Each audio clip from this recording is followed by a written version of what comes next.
The CBI is once again educating the citizens and merchants on how the new process will replace the currency auctions. In the article titled Private Banks Association, Iraq to adopt advanced trade finance system by end of 2024, once again they explain how the new process will work. Quote, "It is expected that by the end of the year there will be a transition to another more advanced and accurate system to enhance control over foreign transfers related to trade. Kurdistan prepares for curfew on census days and reveals those excluded from it. There are a lot of people telling us the census had to be done before they pull the trigger. Well, they are doing the census so we can check that box off. They are about to close everything down for 2 days. And everyone is staying home to get counted. Lots of expectations and possibilities for this week. Stay calm. We are seeing overwhelming amount of evidence this week."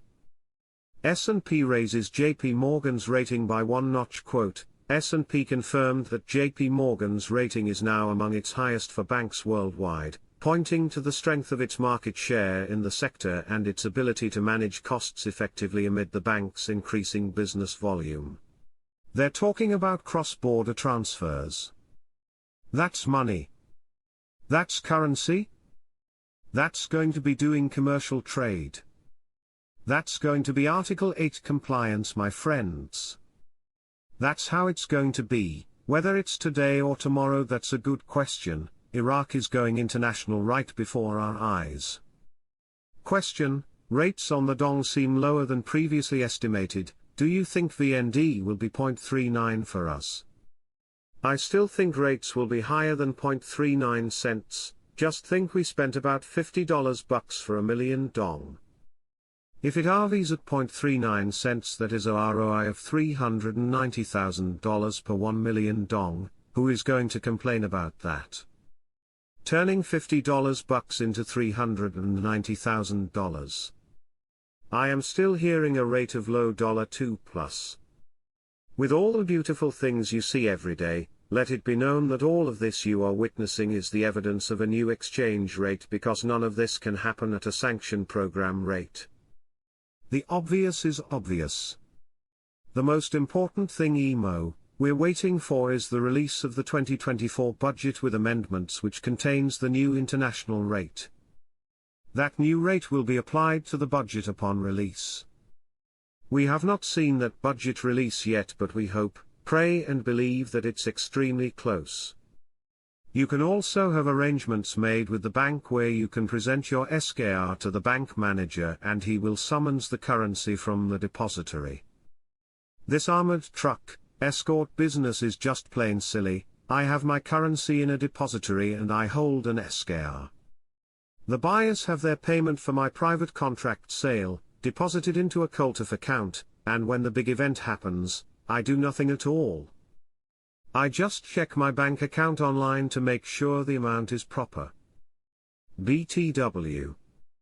There is still time to take your currency to the bank and put it in the safe deposit box.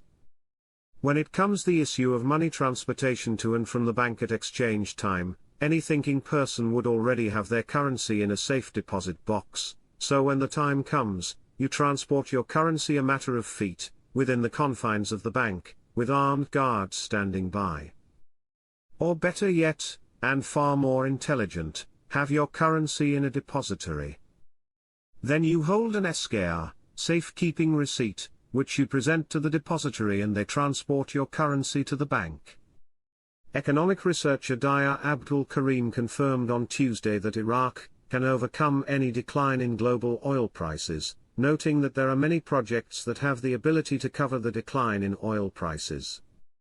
Abdul Karim said in a statement to Al Maluma agency, Iraq's move to export oil derivatives represents a major qualitative shift and a new source of revenues entering the state treasury, instead of relying entirely on crude oil exports and the country being affected by any rise or fall in prices. He added, employees' salaries are secured in the central bank and will not be affected by any sudden drop in oil prices, although this drop will not last long, especially in light of the unstable situation in the region that directly affects oil prices.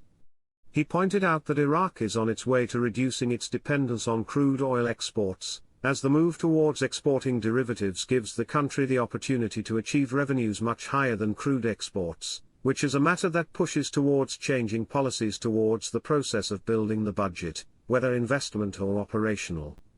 Economic expert Dayar Mohsen confirmed today, Tuesday, that the government is relying on weak reasons to diversify non-oil sources of income. Mohsen said in an interview with Al Maluma agency, the government was supposed to benefit from its oil revenues to diversify non-oil sources of income. He added that investment in the agricultural, industrial and tourism sectors, through the allocation of oil revenues, which could be an important source of funding for the budget, indicating that the government is relying on weak reasons and does not rise to the level of the problem.